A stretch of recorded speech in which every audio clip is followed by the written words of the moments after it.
and welcome to City Breaks London, episode 24, Shops and Markets. I'm Marion Jones, and I'm looking forward to taking you today on a wander around the whole of the city, looking out for all the very many different sorts of places where you can spend your money in London. We'll be covering some of the very famous shops that everybody's heard of. We'll have a little poke round some of the best bookshops, tour some of the very, very different shopping areas all over the city, from the exclusive like Knightsbridge to the quirky, think Brick Lane and Carnaby Street, not forgetting, of course, everything in between, Covent Garden and whatnot. Going to take in a number of London's best-known markets, not forgetting, of course, the all-important food markets, and do a little tour of some arcades and shopping centres, everything from one opened in the 16th century to one that I saw described as the newest kid on the block in shopping terms in London. So, plenty for everyone. Whether you've got lots to spend and want to take home some souvenirs, or whether you just see looking around some of the shopping areas in the city as a different activity from museum visiting, taking in some current culture if you like. Okay, so where to start? London's definitely known for its exclusive shops, isn't it? Those ones that go back a century or more. Think Harrods and Harvey Nichols in Knightsbridge, Selfridges and John Lewis in Oxford Street, Liberty in Regent Street, Fortnum and Mason, all of those. Would it be fair to say perhaps that Harrods is the most famous of the lot? Harrods, which opened in the 19th century, wasn't put off when it was burnt down in 1883, simply built back bigger, installed the world's first escalator, that was in 1898. Actually, that turned out to be another obstacle which had to be overcome, because customers was too scared to use it to start with, and Harrods staff had to convince them by giving away free brandy. But today, it's one of those shop fronts that just says London the world over. Famous perhaps particularly because it was owned for 20 years or so by the Egyptian magnate Mohammed Al Fayed, hence the not one but two memorials to Princess Diana in the shop itself, and famous too for its extravagant decoration throughout the shop, statues, fountains, 90,000 square metres of sales space spread over 5 floors. A slogan which reads everything for everyone, everywhere, but known to be one of the world's most exclusive department stores. Perhaps you'll just pop in to look round as an activity. Maybe you really would like to buy something, and you can of course buy something very small. A little box of tea perhaps, or a couple of very extravagant chocolates. You can still collect one of those carrier bags, which is perhaps at least as much of a souvenir as whatever it is that you buy. I came across some material about the opening of Selfridges in March 1909, which really does give a flavour of what these new, expensive, exclusive shops meant to London. It's from a book called Selfridges by Gordon Honeycomb, and in the opening chapter he begins by telling us how fascinated the people of London were about this new shop that was coming their way, not least because the building itself was so fancy that it was hard to believe it was actually a shop. A building, as Gordon Honeycomb describes, whose Ionic columns and classic facade, adorned with garlands of evergreen and gold ribbons, and decked with flags, loomed over the colourless, hatted and coated crowd. Huge newspaper adverts were taken out before it opened, invitations were sent to thousands of people to attend the opening, and they came along in droves, to find that there were 8 floors, 3 below street level, and 100 different departments, all sorts of shop counters, of course, but also, quote, a library and silence room, a first aid ward, a bureau de change, a bureau of information, railway, steamship and theatre booking offices, a post office, a savings bank, a luncheon hall, a tea garden open to the sky. The like had never been seen. On the actual day of the opening, at 9 a.m. sharp, a military bugler stepped out onto a first-floor balcony and blew a fanfare. The silk curtains, concealing 21 different window displays, were lifted with a flourish. A flag was unfurled on the roof, and the doors opened. The people, writes Mr. Honeycomb, cheered and surged forward past uniformed commissaire. There were in fact over 1,000 shop assistants waiting to serve them, standing behind mahogany counters, the men wearing stiff collars and sober suits, the women in long black dresses. And it was obvious right from the start how much effort had gone into making the store look absolutely glorious. Masses of flowers and greenery everywhere, Lots of flags, strings of crystal beads hanging from the ceilings. Not one but several string quartets had been engaged to play classical music. I think it would be fair to say that anybody who was there that day never forgot it.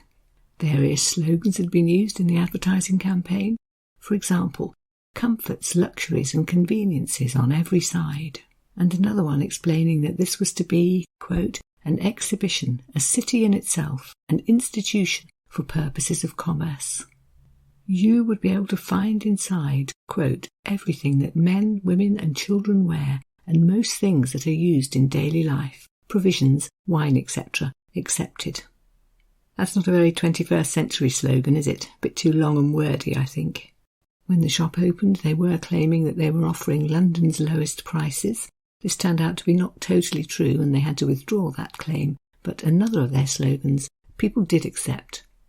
It was one which summed up the idea that it was worth paying a little extra to get some excellent quality.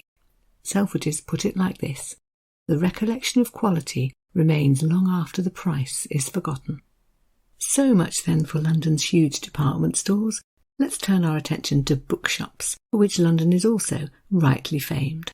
A lot of them are clustered around the Charing Cross Road. You probably know that from the film of the same name. And the Bloomsbury area, that being the centre of London University and the British Museum, etc. The biggest general bookshop, once the biggest bookshop in the world in fact, is Foyles in Charing Cross Road, founded in 1903 and also innovative in its own way. In the 1930s, for example, began the Foyles Literary Luncheons, where you could go along, have lunch and meet the author of a particular work. As the decades passed, Foyles became quite an institution. I remember it in the 1970s when it was very ramshackle, full of nooks and crannies, quite a lot of dust, very possibly some mice. And it turns out I'm not the only person who remembers this. In London by Tube, the author Christopher Wynne also recalls, quote, a uniquely antiquated shopping experience, with shelves full of books categorised by publisher rather than author, old-fashioned hand-operated tills, and a payment system that forced customers to queue 3 times. It was so bizarre that Foyles became a tourist attraction in its own right. I suppose it's a good thing that today it's just a big modern bookshop with several floors of all the books you can imagine and very helpful staff, but I can't help feeling that a little something has been lost. The oldest bookshop in the United Kingdom is in fact Hatchard's in Piccadilly, established in 1797, which is today the official bookseller to the royal household. Christopher Wynne writes about that too. Quote, Hatchard's conforms to almost everyone's idea of what a bookshop should be. 5 floors of wooden bookshelves, creaking staircases, deep pile carpets, books in every nook and cranny, comfortable chairs, knowledgeable staff, and an air of blissful peace. In fact, their connection with royalty goes back centuries. It's known, for example, that Queen Charlotte, wife of George III, used to shop there, as did the Duke of Wellington, Lord Byron, Gladstone, Disraeli, Oscar Wilde, Kipling. I dare say you might run into a celeb or two even today. Another bookshop definitely worth visiting is the London Review bookshop in Bloomsbury, just along from the British Museum, a shop which takes reading very seriously. I did enjoy the explanation on their website of how it is they choose their stock. This is what they say. Not all books are good. Not all books are new, from which it follows that not all new books are good, and not all good books are new.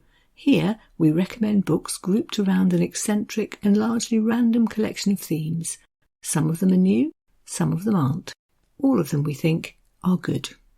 So there you are. Decide if that's your sort of bookshop. And please note too that so seriously do they take reading that they publish the London Review of Books, a magazine, a literary review, if you will, which will help you keep up with what's being published and whether it's any good or not. And actually they're also famous for their bijou cake shop, where, quote, everything we bake is handmade with love. And on the website they certainly have some very drillsome photographs. So many specialist bookshops in London, where to start? I would like to just mention one of particular interest perhaps for people who like a travel podcast, and that's Stanford's bookshop in Covent Garden, the world's biggest and best map and travel bookshop.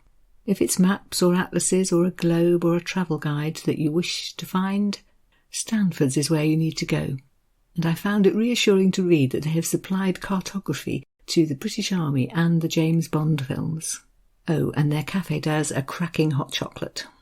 I know that they have been crowdfunding to get through COVID, so if you're somebody who'd like to keep a really good map and travel bookshop in London, do use them if you possibly can. And just finally, before we leave bookshops, I have to mention the Notting Hill bookshop. Yes, that one from the film, easily found just off the Portobello Road. It too used to specialise in travel, but it's much broader now, particularly good children's range. Popular with, as it says on the website, thousands of fans from all over the world because of its appearance in the Notting Hill film. And if you want to tell the world that you've been, you can always buy one of their natural jute shopper bags with a picture of the shop emblazoned on it. So, turning to areas of London which are well known for shopping, let's have a run through, starting perhaps with some of the poshies, Knightsbridge, Sloane Street, Mayfair, etc. So, in Knightsbridge you will find Harrods, already mentioned, and Harvey Nichols, affectionately known as Harvey Nicks in the television series, absolutely fabulous. Nearby is Sloane Street, again full of prestigious brands, think Dolce & Gabbana, Hermes, etc. Then what about Mayfair and Bond Street, equally famed for luxury retail, places where you can do a bit of celeb spotting too. I found a quote on the Lady in London website describing Mayfair as follows. Mayfair is synonymous with luxury. Hotels, shops, tailors and purveyors of the finer things in life aspire to new levels of hedonism here. Everything is immaculate, from the streets to the gardens and squares. So then a reminder that this is a very nice area of London, bordered by Green Park and Hyde Park. The bit where you will find Berkeley Square, where the Nightingale sang, and Grosvenor Square, and some very exclusive shops like the flagship store for Tiffany's, for example, or Burberry, who make those very English raincoats, Louis Vuitton, etc. And don't, whatever you do, miss Jermyn Street, Jermyn. That's got Fortnum and Mason's in it, but it's also got some of the most incredible shops you'll see anywhere. They seem to specialise in gentlemen's outfitters, as I believe men's clothes shops are called in that neck of the woods. They have wonderful names and they do amazing things.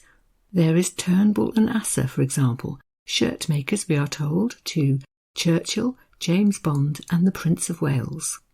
There is also John Lobb, Britain's oldest bootmaker, a self-made man who in 1866 got the bright idea of sending a pair of his boots to the Prince of Wales. He'd had the initiative to get the Prince's exact foot measurements first, and so when they arrived, Prince Edward was thrilled with them, and a royal warrant was issued.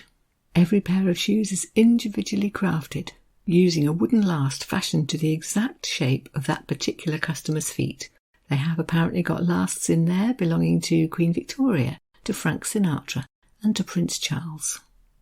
If you are off boating in Henley any time and don't have one of those exclusive stripy blazers, then you will find Benson & Clegg's in Jermyn Street, who will be able to help you out.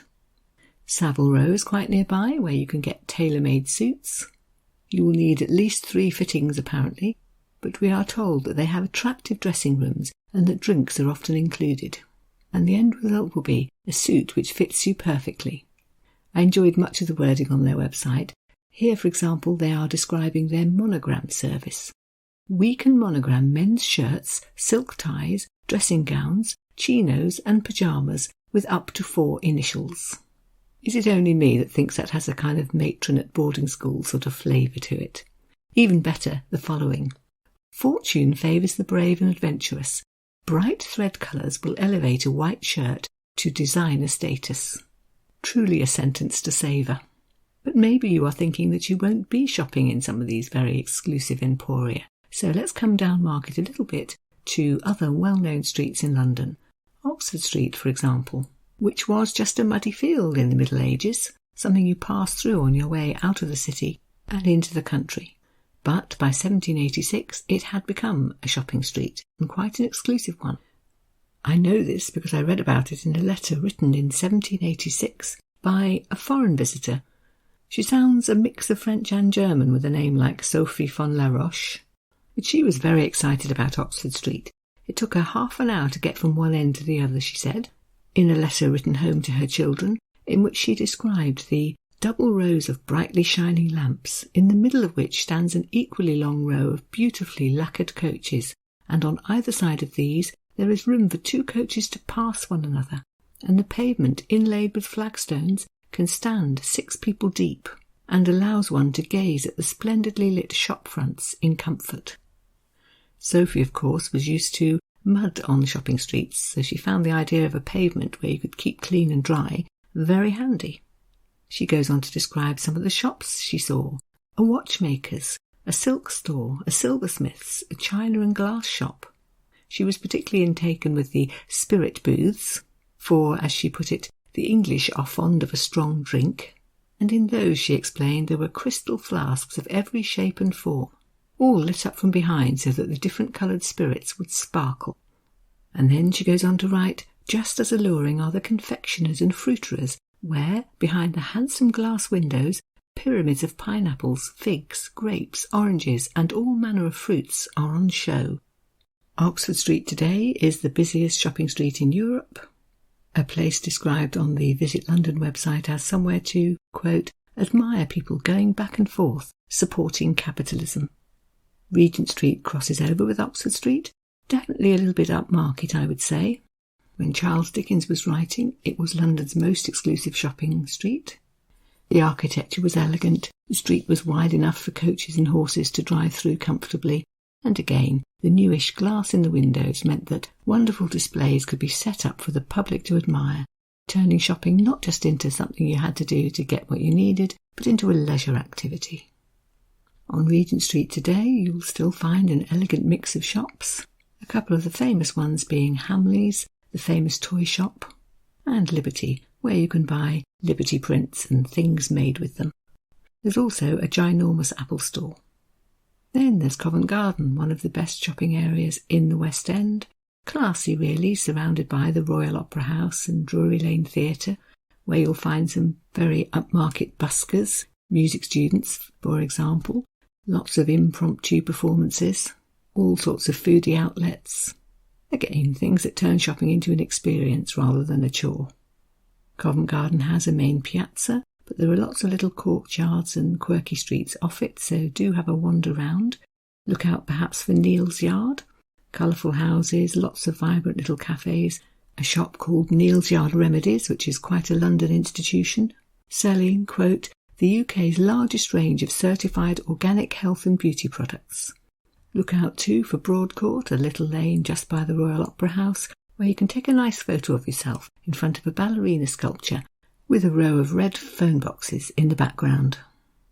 Quirkier shopping areas in London include Carnaby Street, or the capital of cool as I've seen it described, an area of Soho, popular early on in the 19th century with the sort of bohemian types who cluster around theatres and galleries, and which became more connected with fashion from about the 1950s onwards, beginning with the arrival of the first shops in Britain which specialised in selling clothes for gay men, closely followed in the early 60s by Mary Quant, whose miniskirts sold here in quantities, all of which meant that Carnaby Street had become the centre of swinging London. These days it's pedestrianised, still a centre for alternative glamour. Another name that always resonates abroad is the King's Road in Chelsea, named because it was originally a private road for King Charles II to drive along on his way out to Kew. It became the centre of British fashion in the late 60s, early 70s, the place where punk began, the place where, at number 430, still a photo stop for lots of visitors, by the way, a shop was owned by Vivienne Westwood and Malcolm McLaren.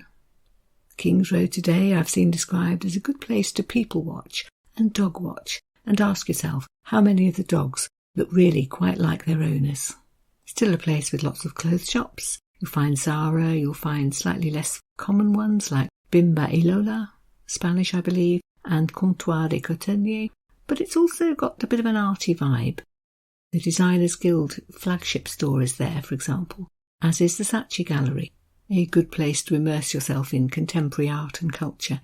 And don't miss the cake shop, Peggy Portion. It's quite hard to miss, in fact. The whole building is painted in a sugary pink colour, flowers everywhere, and when you get inside, which you may have to queue to do, so popular is it, you will find cakes to match that decor.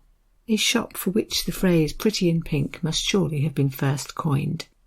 You can indulge there, you can buy things to take away, a good place to go if you want to buy someone else a cake, or as they put it, gift the joy of cake, or indeed buy party decorations, recipe books and whatnot.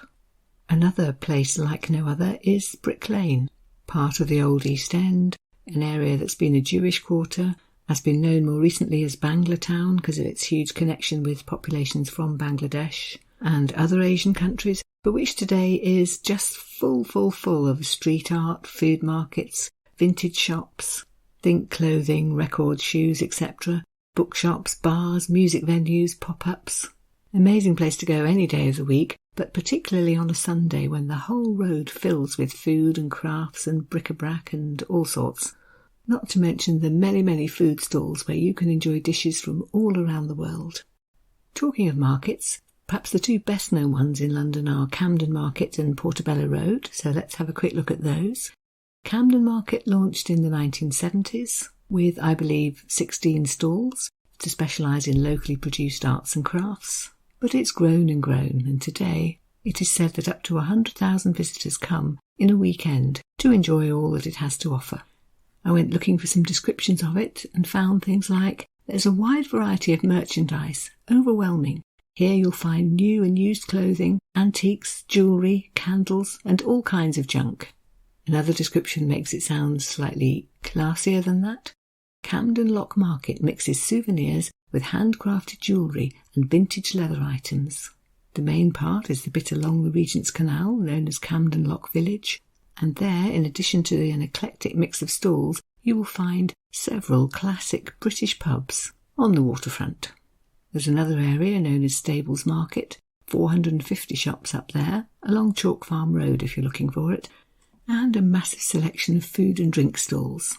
One which caught my eye, I'm not actually sure if it's still there or not, but it gives a flavour either way, is called Shaka Zulu, and is a place where you can, quote, sample exotic meats such as crocodile, zebra and buffalo in a unique ornamental dining space. Up in Notting Hill you will find Portobello Road Market, the world's largest antiques market, over 1,000 dealers. It's several centuries old too, was originally a food market, but round about the middle of the 20th century it began to attract rag and bone men. They brought the bric-a-brac they'd collected from houses here to try and sell it. Sometimes antiques were found, and gradually it was in these that they began to specialise.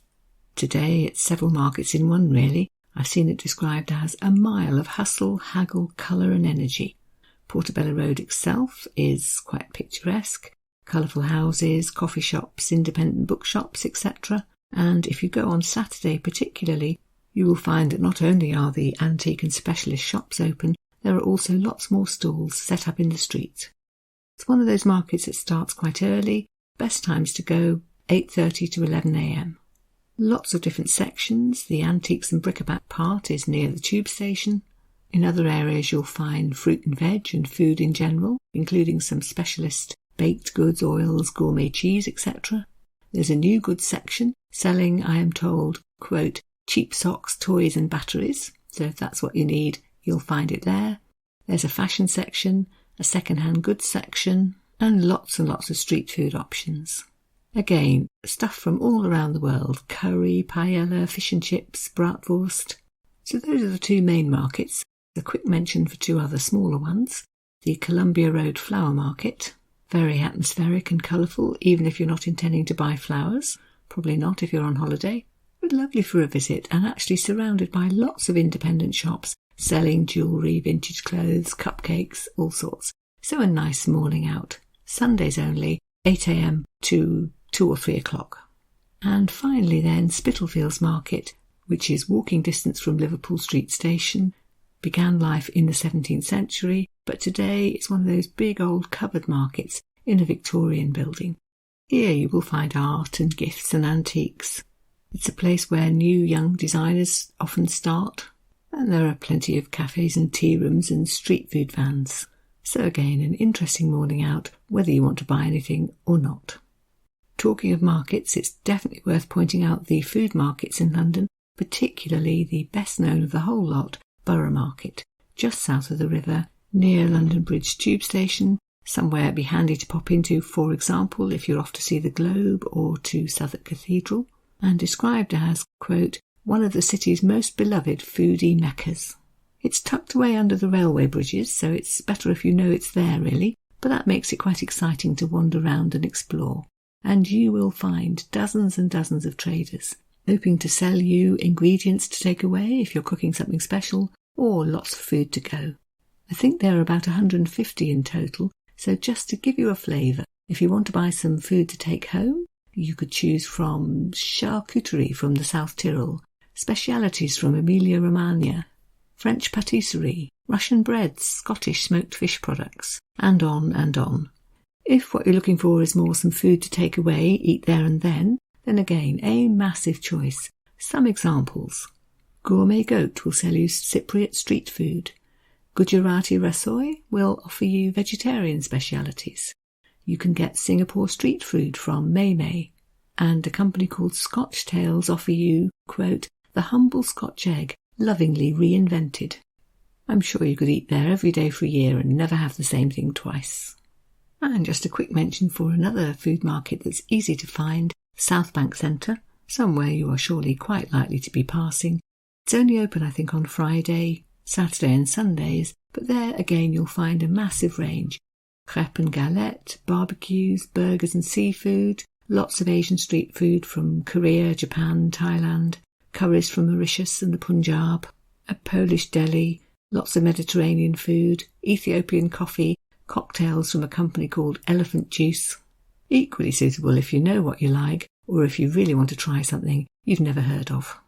And moving on, you may remember if you've listened to the Paris series that shopping in Paris offered a very particular treat known as the arcades, those covered arcades, built largely in the 19th century and full of all sorts of little shops that you don't find anywhere else. Are there any of those in London? I can hear you wondering. And the answer is yes, certainly. There is, for example, the Burlington Arcade, and the story of how that came into being is one to savour. Here's what it says on their website.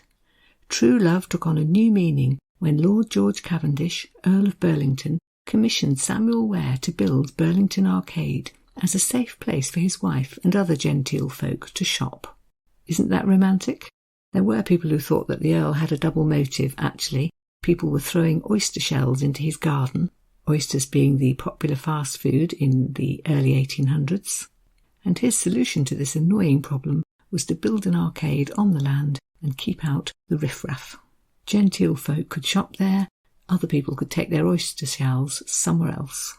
So it opened in 1819 for, as it was said at the time, the sale of jewellery and fancy articles of fashionable demand for the gratification of the public. There were about 50 little shops inside, selling luxuries like hats and gloves and jewellery. It was apparently the place to go if you needed a new bonnet. And that very exclusive flavour is retained even today. It's described, in fact, as the jewel in Mayfair. Inside you'll find quite a quirky mix of prestigious jewellery companies, top-notch watches, handmade leather goods, high-end perfumes. As an example, I enjoyed reading that the Vintage Watch Company, which is in there, has, quote, the largest collection of pre-owned Rolex watches in the world. It's unique in a number of ways. It offers, for example, a specialist shoe shine service. And then there are the Beadles. So these date right back to 1819 when it opened. Lord Cavendish, as already mentioned, was quite keen that not everybody should be allowed into this exclusive arcade. And so he turned to his regiment, the 10th Hussars, to recruit some guards to stand at either end and watch what was going on. They became known as the Beadles. They are still there today.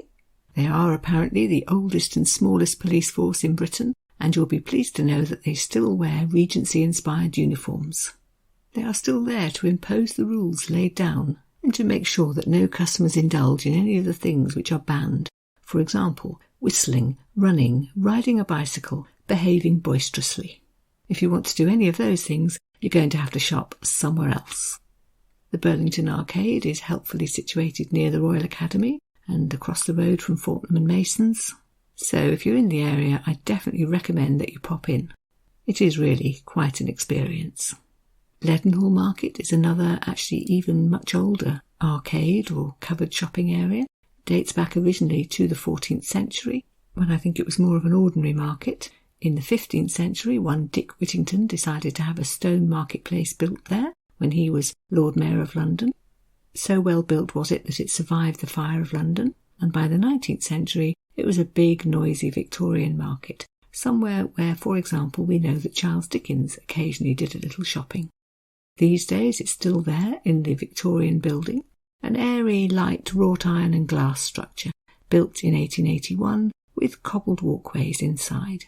It's right in the centre of London's financial district, and you can still see its origins. So, left over from the days when it was a meat and game market, you can see wrought iron hooks on the shop fronts, which is where the produce used to be hung. These days it's got lots of shops, some of them quite upmarket, but also some very ordinary ones, Waterstones, Pizza Express, that sort of thing. There are cafes, there are wine bars. Definitely a place worth popping into. Also in the city, there's the Royal Exchange, also with illustrious roots, founded in the 16th century and opened by, wait for it, Elizabeth I.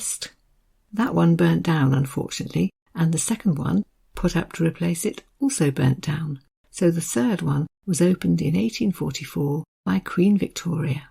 If you go inside, you'll find a central courtyard, shops on all four sides, rather upmarket in design, pediment sculptures, ornamental ironwork, that sort of thing. On its own website, it tells us that it has been offering, quote, heritage, style and excellence at the heart of the city since 1571. Inside, you'll find some high-end shops, Fortnum & Mason, Leica, Tiffany's, etc., and some very exclusive dining experiences.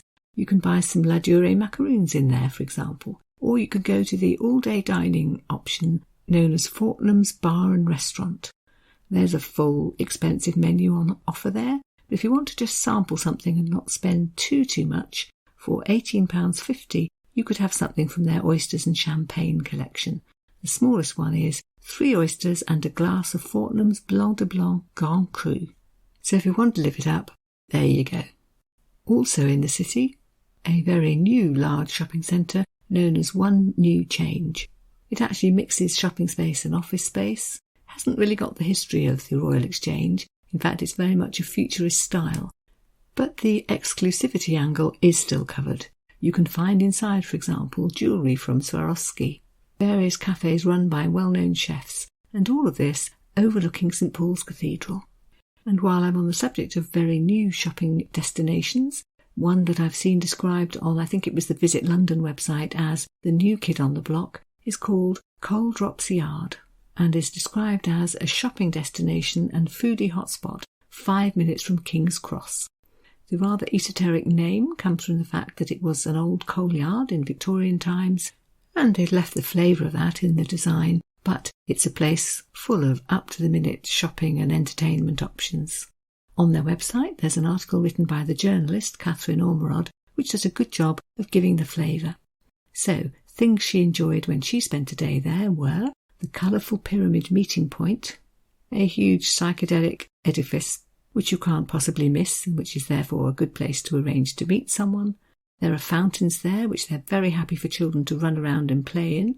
Her advice is bring them some dry clothes. And then some of the shops she visited give you the flavour. So, for example, Boutique by Shelter, where you can buy second-hand designer pieces, and yes, some of the profits do go to the housing charity. There's an unusual-sounding bookshop called Word on the Water, which is in a barge anchored on the canal. There's a year-round programme of exhibitions. There are open spaces such as Granary Square with benches dotted about. There's an open-air cinema, the screen apparently being on the canal. And something which I found encapsulates the atmosphere quite well is a mention of some of the food items that you can get at the Coal Office restaurant. There you can enjoy, quote, truffle asparagus polenta and black tahini ice cream. And just before I finish, can I mention the place where I think most ordinary Londoners do most of their ordinary shopping, and that is Westfield, 2 major shopping centres, one at White City and one at Stratford, 250 shops in each, more than 80 places to eat.